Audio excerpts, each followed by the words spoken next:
Bienvenidos a un nuevo programa de Tiempos Cimarrones.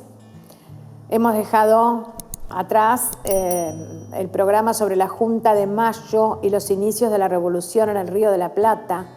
Y hoy vamos a hablar de un acontecimiento no tan recordado en realidad, pero que da inicio a la Revolución Oriental, y es el Grito de Ascencio, el famoso Grito de Ascencio del 28 de febrero de 1811, que en sí mismo fue nada más que un acto simbólico, pero que en realidad en sí mismo fue un acto simbólico, pero también tuvo ciertas repercusiones y consecuencias que no fueron tan nimias como puede parecer a primera vista, dado que, bueno, algunos historiadores han dicho, no fue una batalla, no hubo ninguna batalla de entidad alrededor del Grito de Ascencio, y además fue un momento histórico en el que José Artigas no estaba presente, justamente porque Artigas había desertado, de alguna manera respondiendo a ese llamado de la Junta de Mayo, había desertado en la noche del 15 de febrero de 1811 del cuartel general en el que se encontraba prestando servicios como blandengue, que era en Colonia, y de alguna manera se considera que la chispa que hizo estallar el polvorín de su paciencia, aunque ya estaría determinado, obviamente, José Artigas, fue un altercado que tuvo con el brigadier Muezas, Vicente Muezas, que era su jefe. Ese altercado ocurrió a propósito de un robo o aparente robo de frutas por parte de los hombres de Artigas, por lo cual Artigas fue llamado a presencia de Muezas y hubo un furioso altercado, al punto de que dicen algunos historiadores que José Artigas salió de allí vomitando blasfemias y amenazas, de tan indignado que estaba. Ese fue un poco entonces el detonante, porque en la noche de ese mismo día, 15 de febrero, Artigas, deserta de su puesto y se dirige a Buenos Aires para presentarse ante la Junta de Mayo, a lo cual volveremos. Lo quería dejar presentado a lo que va a ocurrir, y entonces me quiero ir a una lámina, a una pintura en realidad, de Pedro Figari. Pedro Figari, que es uno de nuestros más importantes pintores, de 1861 a 1938. Pedro Figari fue uno de los más destacados representantes de nuestra pintura, no solamente uruguaya, sino también sudamericana y latinoamericana y mundial, ya que estamos, y se caracteriza por un estilo muy propio, muy peculiar, alejado de los cánones de las academias. Es un estilo que hay quienes lo han catalogado como de manchas, de pincel cargado, de texturas, sumamente expresivo, pero que además representa la recreación de nuestro pasado.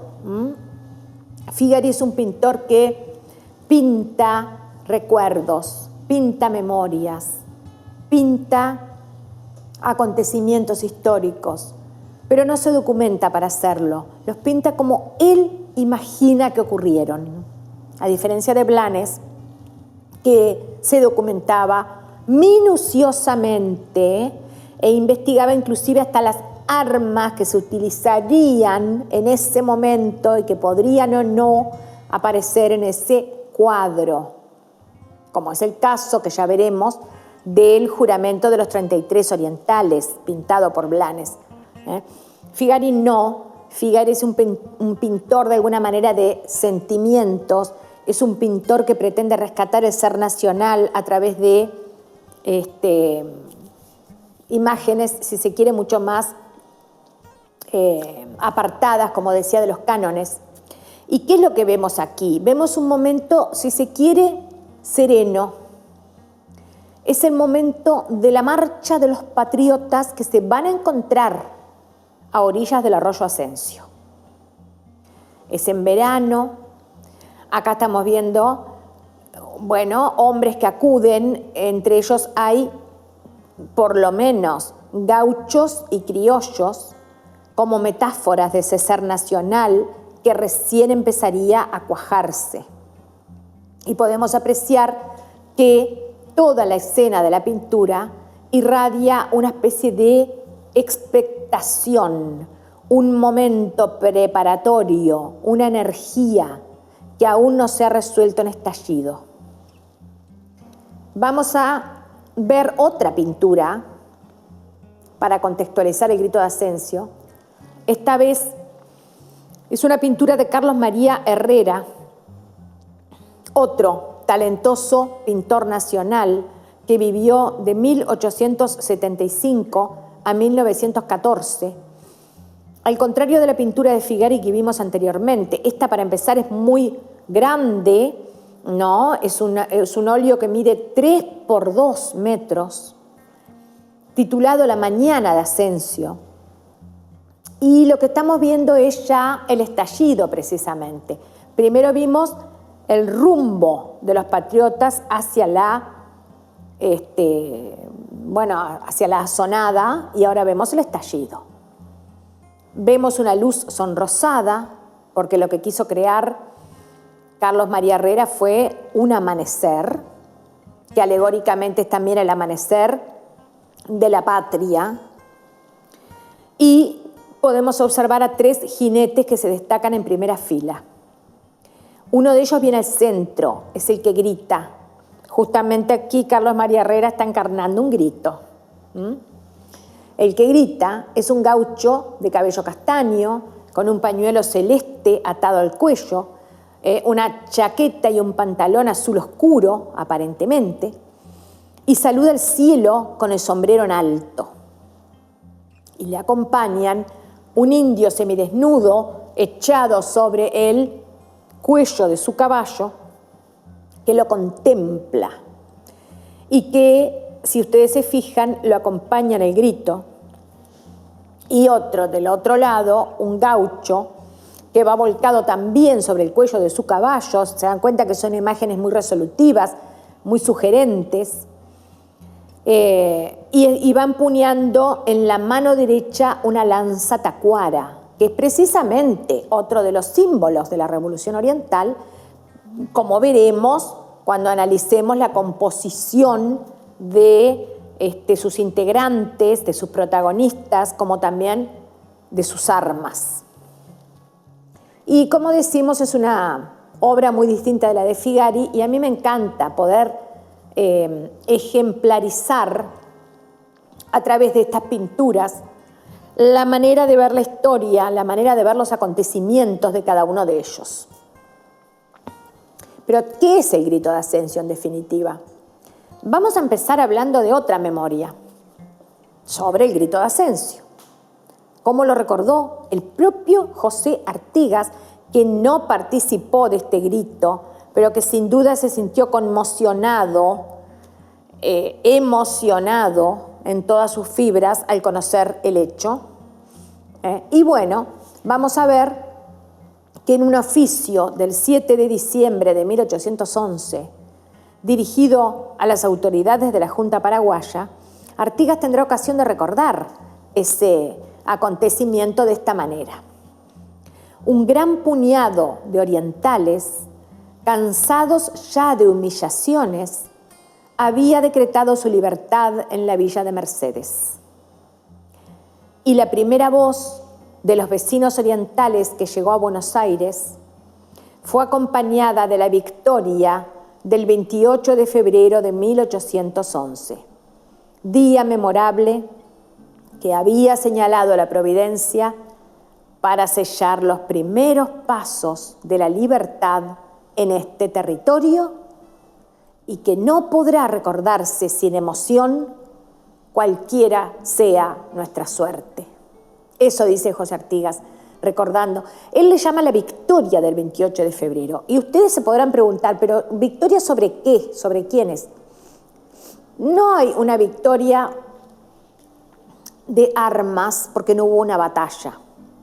Sin embargo, hay una victoria en el sentido de que hay una resolución concretada en hechos de armas, concretada en un símbolo que fue el grito de rebelión contra el godo, el grito de rebelión contra el español, encarnado en ese momento en la ciudad amurallada de Montevideo. Pensemos que estamos entonces en febrero de 1811 y la ciudad amurallada de Montevideo es observada por la campaña como un bastión justamente, si se quiere, de opresión. Creo que es la palabra más adecuada, ¿verdad? Un bastión de opresión. ¿Quién estaba dentro de Montevideo? Estaba el recién estrenado virrey Elío, a quien se visualizaba desde hacía mucho justamente como quien encarnaba esa opresión. No olvidemos que la Revolución Hispanoamericana, al igual que la del Río de la Plata, y por supuesto estoy hablando de todo un continente y no solamente de esta región, esa revolución no se gestó en un día. Y por eso me parece bien interesante referirme a la opresión, al sentimiento de opresión, que alentaba por igual en muchas clases sociales, en muchos estratos sociales, tanto entre los más ricos como entre los más pobres y humildes. A todos les tocaba, aunque de diferentes maneras, ese sentimiento de opresión. En segundo lugar, el grito de Asensio fue un triunfo, claro que sí, el triunfo de la causa revolucionaria, porque se concretó, como dije, en una proclamación. Tal vez no en una declaración al estilo de lo que va a ser la proclama de Mercedes de José Artigas. Le faltó nervio en ese sentido, le faltó método, le faltó, si se quiere, carga teórica e ideológica, pero su fervor espontáneo fue valiosísimo porque tuvo la virtud de despertar a su vez el sentimiento y la pasión revolucionaria en otros. Y dije que no había habido una batalla, pero sí hubo muchas escaramuzas, sí hubo asaltos a pueblos y villas y la consecuente toma de estos pueblos y villas. Hubo desórdenes también. Le faltaba a la revolución una mano conductora que va a encarnar José Artigas.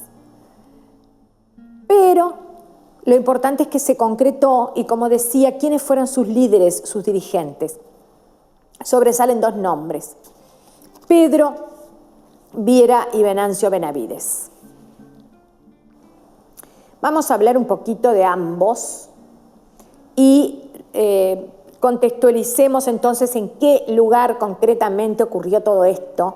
Esto ocurrió justamente en los alrededores de la villa de Mercedes y de Santo Domingo Soriano y fue llamada por la Junta de Buenos Aires como la admirable alarma. La admirable alarma, el comienzo de lo que esperaba la Junta de Mayo, el comienzo de la revolución en la campaña oriental, la alborada de ese sentimiento de libertad y de independencia que va a empezar a conmover a las masas y que ya está mostrando su signo más evidente, su carácter predominantemente rural. Vamos entonces a ver que la Revolución de Mayo, la Revolución de Buenos Aires, fue un sacudón para todo el mundo. Nadie permaneció indiferente, ni en España, ni en Francia, ni en Inglaterra, ni en Montevideo, ni en Buenos Aires, ni en el resto de ese territorio que había sido el virreinato del Río de la Plata. Un fuertísimo sacudón para todos y una gran interrogante: ¿qué va a pasar de ahora en más? ¿Qué va a venir de ahora en más? Los españoles, ni qué hablar, que recibieron un golpe terrible. Ya venían muy mal los españoles debido a la invasión napoleónica y ahora se suma a su situación de gran inestabilidad el comienzo del fin. El comienzo del fin es la pérdida de su poderío colonial en América. Y ya algunas voces proféticas a través de teóricos y estudiosos venían anunciando. Los criollos, es decir, los americanos, los hijos de españoles nacidos en América y el resto de los habitantes de la banda oriental, ¿cómo permanecieron ante estos hechos? ¿Indiferentes? No, dijimos que eso era imposible. Permanecieron expectantes, aunque en su ánimo, especialmente en el medio rural, no así en Montevideo, ya se estaba agitando el germen de la rebelión. Pero el tradicional descontento de los criollos, que venía desde hacia varias generaciones, se van a sumar otros. Algunos los vimos de una manera muy tangencial, ahora los profundizaremos.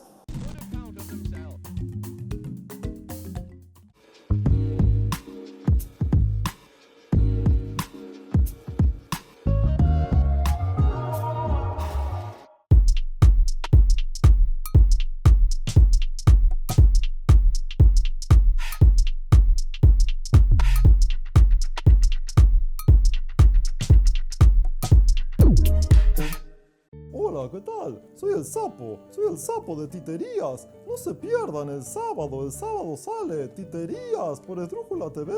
Tienen que verlo, está buenazo.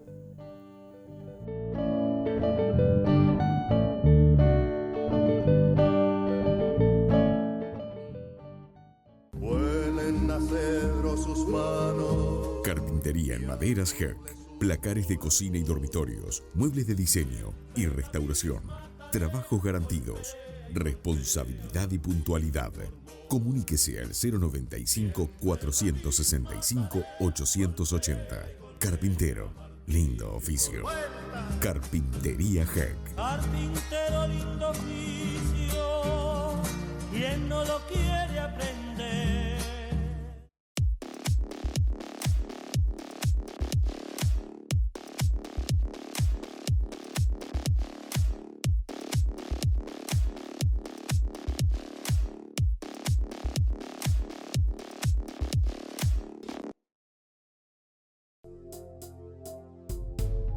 Existir Sociedad Anónima es el único importador oficial de repuestos Jack.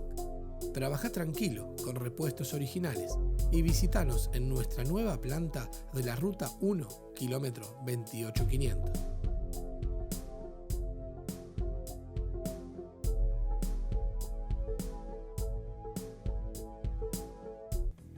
Todas las semanas los invitamos a un viaje interdimensional por el mundo del cómic, la ciencia ficción, la fantasía, los juegos y más. ¿Dónde? Acá, en Esdrújula TV, Perdidos en el Éter, Visiotron, transmisiones digitales para un mundo post-apocalíptico.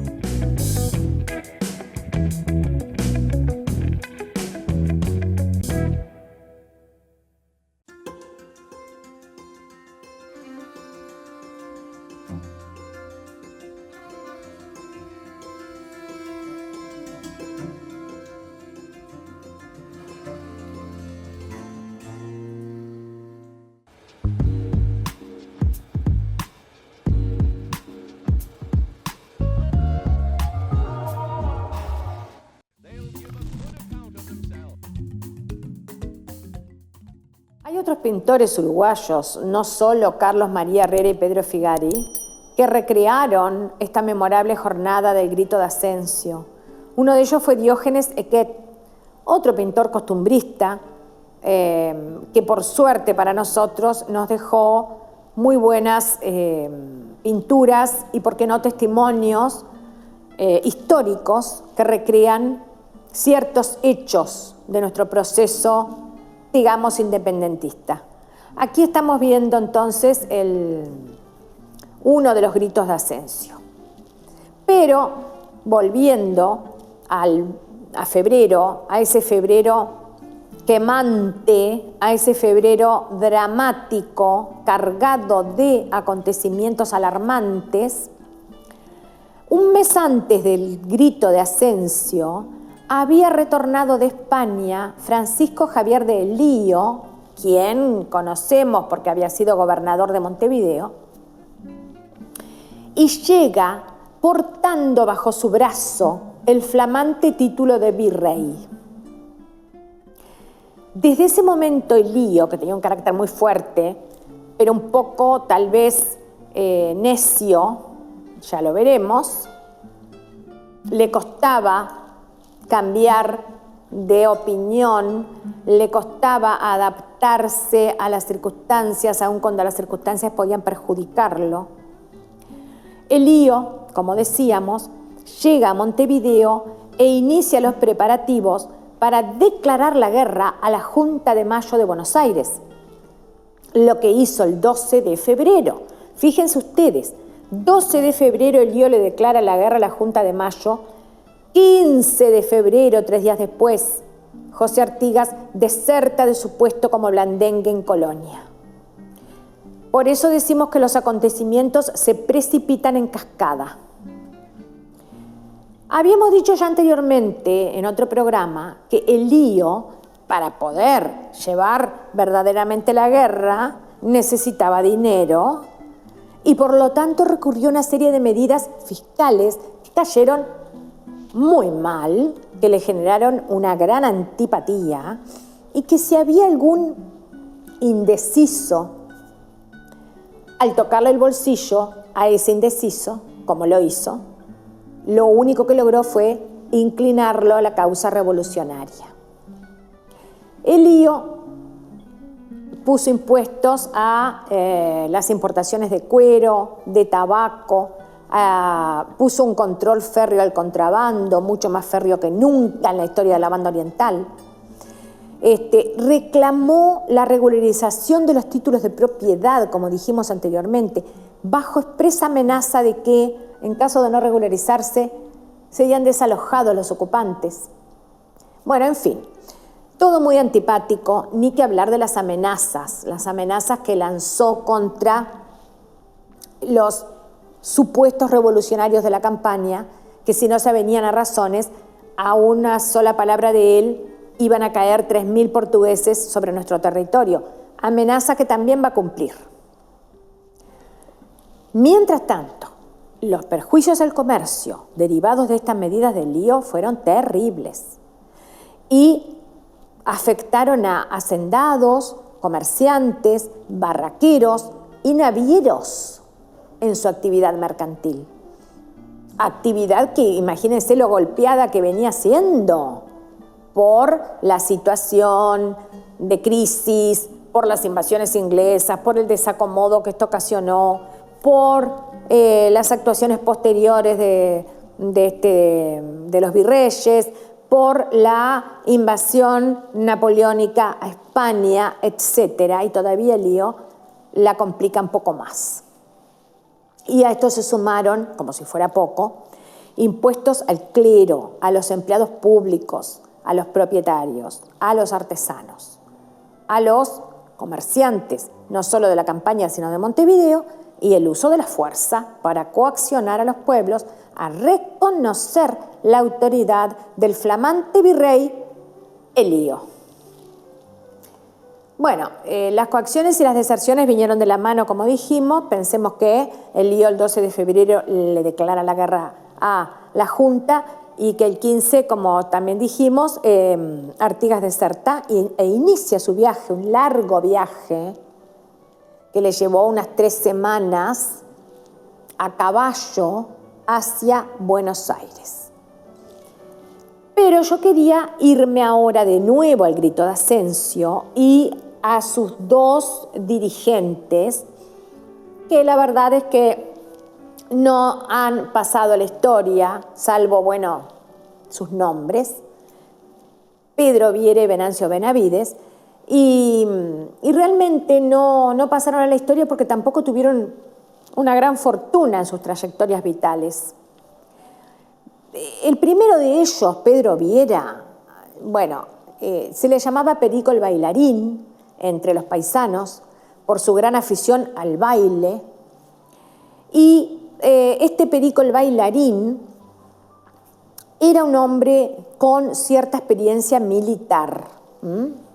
Ya lo veremos, cómo en muy poco tiempo a Perico el bailarín se le ocurre llevar adelante este movimiento, está asonada y empieza a contactarse con algunos caudillos o representantes rurales que a su vez tenían o concitaban adhesión entre los habitantes. Bueno, Artigas ya vimos que no participó de este movimiento, pero sí Pedro Viera, o Perico el bailarín, que había nacido en Río Grande del Sur. Pedro Viera va a vivir de 1789 a 1844. Nacido entonces en Río Grande del Sur, era un militar luso-brasileño, pero sobre todo era un aventurero, que después de desertar de su regimiento, se radicará en la banda oriental del Virreinato del Río de la Plata en el año 1805. A partir de allí, Pedro Viera se destaca justamente por su experiencia militar y en 1806 va a ser uno de los héroes que junto a Santiago de Liniers rechazó la primera invasión inglesa y logró la reconquista de Buenos Aires. Luego devino un revolucionario. Llegamos a 1810, Junta de Mayo, y Pedro Viera abraza la causa revolucionaria al punto de que, incluso después del Grito de Ascencio, va a seguir participando en la Revolución de 1811. Pero además en la independencia de Chile de 1817 y en las campañas del litoral argentino de 1818. Y llegó incluso a ser coronel en la liberación de Perú en 1823.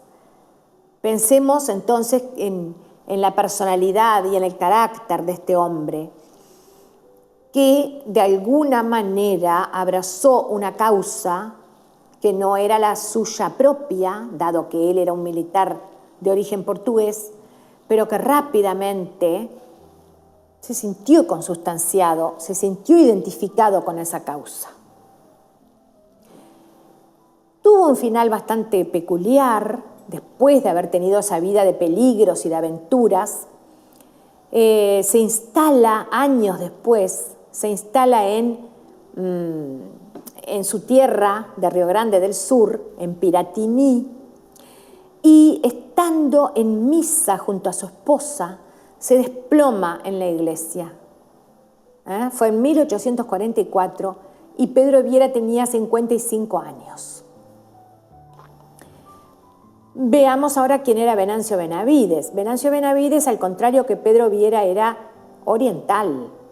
Si bien no sabemos mucho acerca de sus orígenes, de sus primeros años, sí sabemos que nació en la villa de Santo Domingo Soriano hacia 1786, quiere decir que tenía más o menos la misma edad de Viera. En 1811, que es el momento en el que, entrará en la historia, Venancio Benavides era cabo de milicias en Santo Domingo Soriano. Una personalidad muy singular también, aunque no tenía ni la experiencia militar de Pedro Viera, ni su temple, ni su perfil ideológico. Venancio Benavides era un hombre inculto, era un gaucho típico, se había dedicado también él al contrabando, de hecho vivía del contrabando, había tenido numerosos sumarios y causas por ese motivo, y en una de esas causas fue él, Venancio Benavides, el que dijo una frase que tal vez alguno de ustedes conocerá. Una frase que simboliza la mentalidad del gaucho. Cuando no tengo camisa, me conchavo, es decir, me pongo a trabajar. Y cuando tengo camisa, me paseo. Esa frase típica del gaucho que ama por encima de todas las cosas su libertad personal y que no es amigo de inclinar su espalda durante demasiado tiempo al servicio de nadie, más bien hacía culto de independencia. Entonces cuando no tenía camisa trabajaba, cuando tenía camisa se paseaba. Ese gaucho típico que era Benavides, muy dado a cometer excesos que le valieron severas reprimendas de sus oficiales, no solamente de José Artigas, sino de muchos otros, bueno, pues llevó adelante este grito de Asensio. Sin embargo, la vida de Benavides fue tan conflictiva como lo son estas situaciones que hemos referido. Fíjense que llevó adelante una campaña bastante importante, porque después de Asensio capturó varias poblaciones, como por ejemplo el Colla, actual Rosario, San José, el Colonia del Sacramento, a la cual hizo caer, y fíjense que Colonia del Sacramento era un reducto españolista importante, muy bien, Venancio Benavides la hizo caer, pero poco tiempo después, junto a sus hermanos Manuel y Juan, se incorpora al ejército del norte, el ejército creado y liderado por Buenos Aires, se incorpora a ese ejército, y por una serie de conflictos que la verdad es que no conocemos en profundidad, se pasa al bando realista, una cosa insólita. Se pasa al bando realista, pelea contra sus propios antiguos hermanos de causa, y en la batalla de Salta, en 1813, Venancio Benavides estaba siendo atacado. Él estaba refugiado en una casa y lo estaban atacando, y ya se veía venir que iban a entrar, ¿verdad? Él lo sabía que era cuestión de tiempo. Entonces, ¿qué hace? Sale de la casa, avanza por la calle y se para en medio de la calle, allí donde el fuego era más vivo. Una bala le atraviesa la cabeza, cae muerto instantáneamente, tenía 27 años aproximadamente, y cabe preguntarse por los motivos secretos de esta actitud. ¿Por qué Benavides, viendo que se aproximaba la muerte, eligió ponerle el pecho literalmente a las balas? Seguramente porque quiso morir con cierta dignidad al final de una vida conflictiva. Y ahora veremos otros acontecimientos, pero me quiero referir al Parque de la Admirable Alarma, que los invito a visitar en Soriano. El Parque de la Admirable Alarma existe hoy en día y es una especie de enorme rotonda que está rodeada por los pabellones patrios y los escudos de los 19 departamentos. Así que los invito a verlo y continuamos con este programa.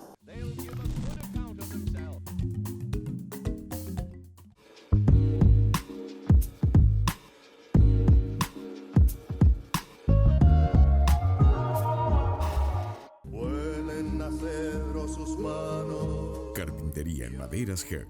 Placares de cocina y dormitorios. Muebles de diseño y restauración. Trabajos garantidos. Responsabilidad y puntualidad. Comuníquese al 095-465-880. Carpintero. Lindo oficio. Carpintería Herc. Carpintero lindo oficio, ¿quién no lo quiere aprender?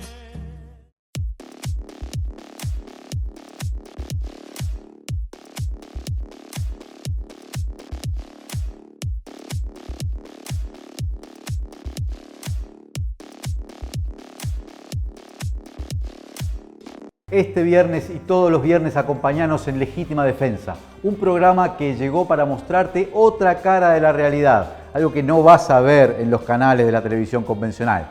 Nos podés ver este viernes y todos los viernes a partir de las 20 horas. Legítima Defensa, un programa para romper el blindaje.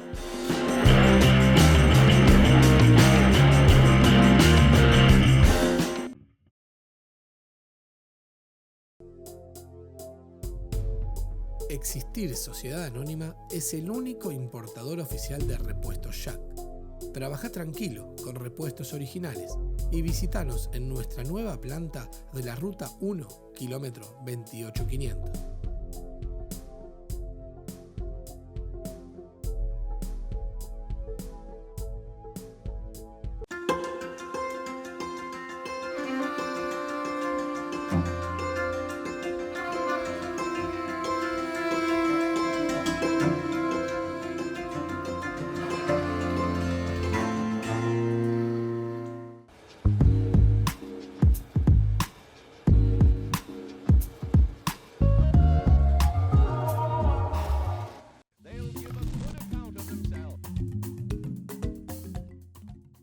¿Qué pasa después de Asensio? En marzo de 1811 todos los acontecimientos se precipitan. Por todos lados brotan montoneras, por todos lados aparecen conatos de rebeldía, proclamas, alzamientos.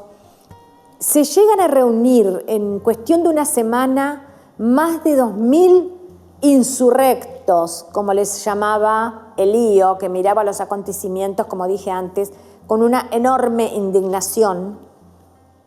Entre esos insurrectos contamos a Julián Laguna en Belén, Salto, a los Lavalleja en Minas, a Fructuoso Rivera en el Xi, a Manuel Artigas en Santa Lucía y a muchos más. Y estamos hablando de figuras muy conocidas. El 3 de marzo cae Paysandú en manos de los revolucionarios. El 6 de marzo llega Artigas, regreso muy esperado. Llega Artigas y el 20 Javier Elío lanza una amenaza general a toda la campaña. Mirad que a mi sola orden entrarán 3.000 portugueses, 4.000 portugueses, no importa. Ya es temible decir 3.000 o 4.000 hombres, ¿no? Retiraos o pereceréis sin remedio y vuestros bienes serán confiscados. El aire estaba espeso, se cortaba con un cuchillo, como decimos. A fines de marzo, Artigas en Paysandú empieza a organizar el movimiento, este movimiento que había nacido espontáneamente, y la Junta, ¿qué había hecho la Junta de Mayo? Esa es una buena pregunta, ¿verdad? Porque él se había presentado a la Junta de Mayo. Durante esos pocos días que él estuvo en Buenos Aires, hablando, enterándose de lo que esperaban de él, la Junta lo nombró teniente coronel, le dio un grado militar importante, teniente coronel, y prometió darle a la revolución 5.000 pesos, aunque solamente le dio en mano 200 pesos, pero algo es algo. Le dio algunas armas, le dio algunos hombres, y Artigas, apenas llegado, comenzó a poner orden en los acontecimientos, que era muy necesario, porque si algo le faltaba a la revolución, era una conducción y era un líder. Habían ocurrido muchos desmanes, algunos de ellos ya los hemos reseñado, sobre todo por parte de Benavides. Y Benavides había llegado a excesos tales como, por ejemplo, fíjense, se presentaba en un pueblo y pretendía que los pobladores prestaran obediencia a la Junta que guarda los derechos de nuestro rey. Esa era la frase que se utilizaba, recuerden que esa era la frase que se utilizaba.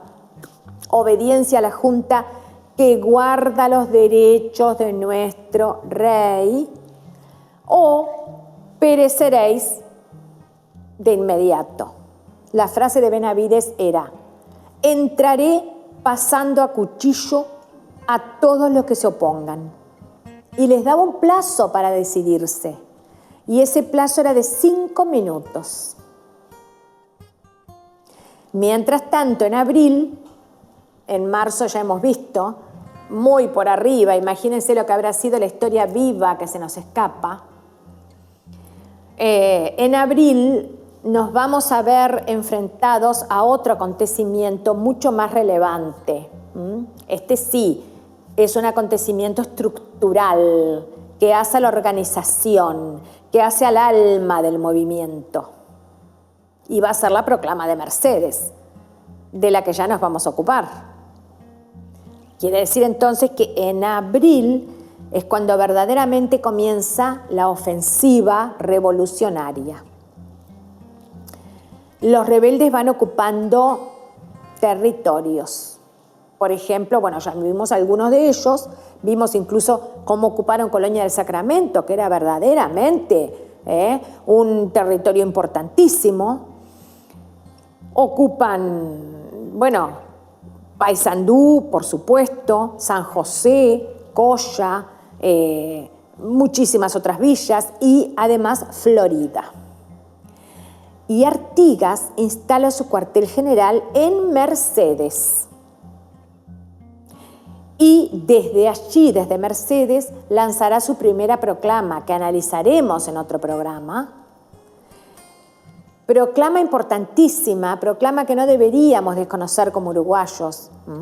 Proclama que inclusive nos va a sonar a muchos de nosotros, porque contiene palabras que se han hecho famosas. Y que en definitiva llama a la revolución. Pero más allá de llamar a la revolución, la proclama de Mercedes tiene una importancia que la trasciende el mero llamado. La proclama de Mercedes es el despertar de una nueva idea, de una nueva voluntad, pero también de un recuerdo, de una propuesta y de una promesa. Pero nosotros hoy no vamos a dedicarnos a ella porque ya no nos da el tiempo, ya estamos en los descuentos. Y sin embargo sí quiero cerrar el programa de hoy con algunas reflexiones que tienen que ver con los tipos humanos que se plegaron a la revolución. Algo poco estudiado. Creo que recién desde hace unos 20 años viene siendo más estudiada esta cuestión social de quienes se plegaron a la revolución artiguista. En primer lugar, a favor tenemos a la campaña, cosa que ya los propios gobernadores, las propias autoridades del virreinato sabían, les constaba que iba a ser así. Tenemos la campaña entonces, y dentro de la campaña tenemos al gaucho. Un habitante de una región que se caracterizaba por sus extensas, ¿cómo les diría?, extensos espacios y extensas soledades. La campaña era una soledad. La campaña era rica en ganados, era rica en praderas, pero era una soledad, era una tierra de nadie.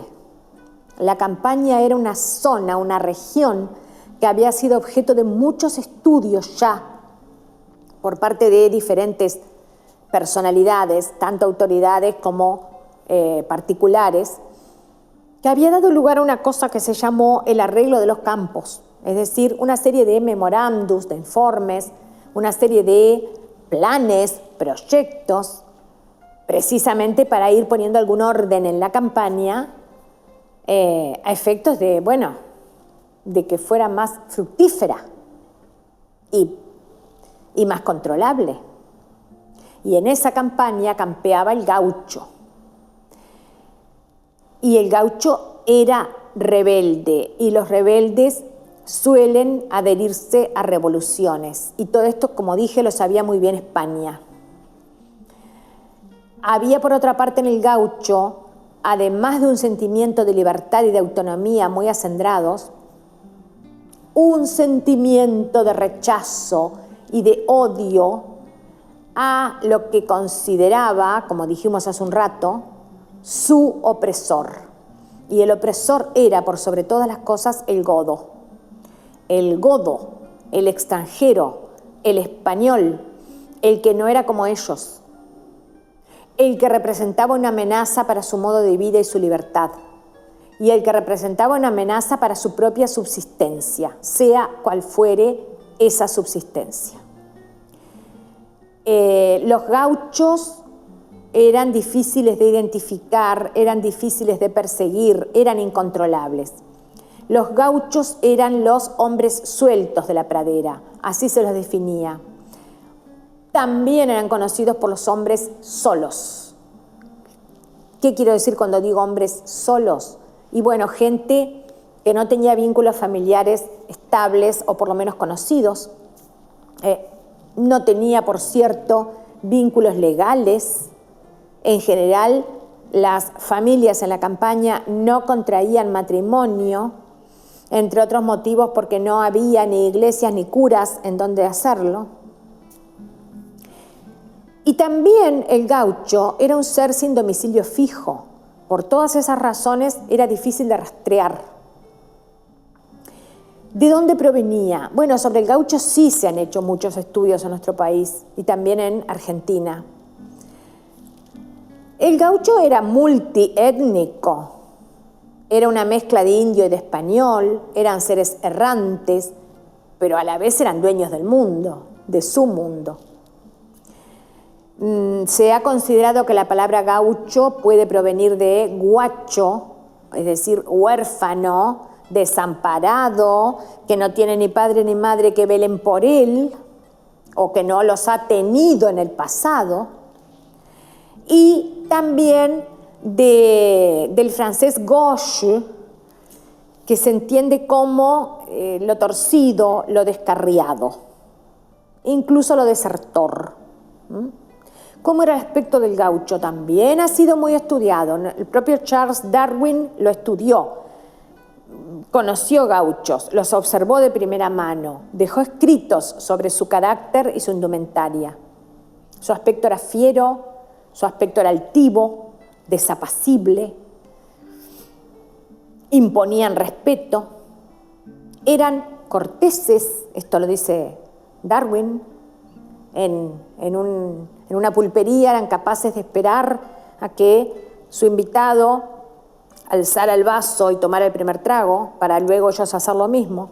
Y sin embargo, dice Darwin, por su mirada uno se daba cuenta de que eran capaces de ensartar a su interlocutor en un cuchillo sin pestañear. Esos gauchos de pocas pulgas, esos gauchos indómitos, eran también seres vulnerables, eran también seres necesitados, eran también seres desamparados, eran también seres por los que no velaban ni las autoridades ni las instituciones de la época.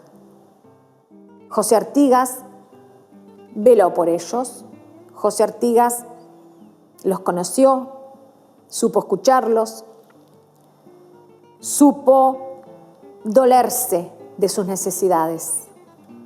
Necesidades de las que ellos mismos muchas veces no tenían conciencia. José Artigas supo tomarle el pulso al habitante de la campaña y por supuesto a la misma campaña. Y supo en definitiva instrumentar un objetivo, un proyecto, una ideología en la cual la razón de ser más importante era justamente ese habitante de la campaña, hombre y mujer, ese ser desamparado que padecía muchos males, como lo han dicho algunos antropólogos entre nosotros, pensemos en su vida de intemperie, pensemos en sus organismos, tanto de hombres como de mujeres, como dije antes, de niños y de ancianos, organismos fortalecidos por un lado y minados por el otro, debido a, las heladas, las lluvias, el polvo, el calor asfixiante y el invierno terrible, a veces sin un fuego para calentarse, la vida errante, la dieta casi exclusivamente carnívora cuando se podía carnear, que tampoco era siempre, la exposición a parásitos intestinales, a la vinchuca, a los alacranes, a las víboras, a los bichos colorados. Entonces pensemos en un gaucho ¿no? Y por supuesto, cuando hablo de esto, hablo de un habitante de nuestra campaña, desventurado, pero altivo, orgulloso, determinado, libre, autónomo, que se ve comprendido por su líder. Gran conocedor del alma humana, gran conocedor del tipo de la campaña, José Artigas. Y se le va a unir en un pacto que nada podrá destruir. Nos vemos en el próximo programa.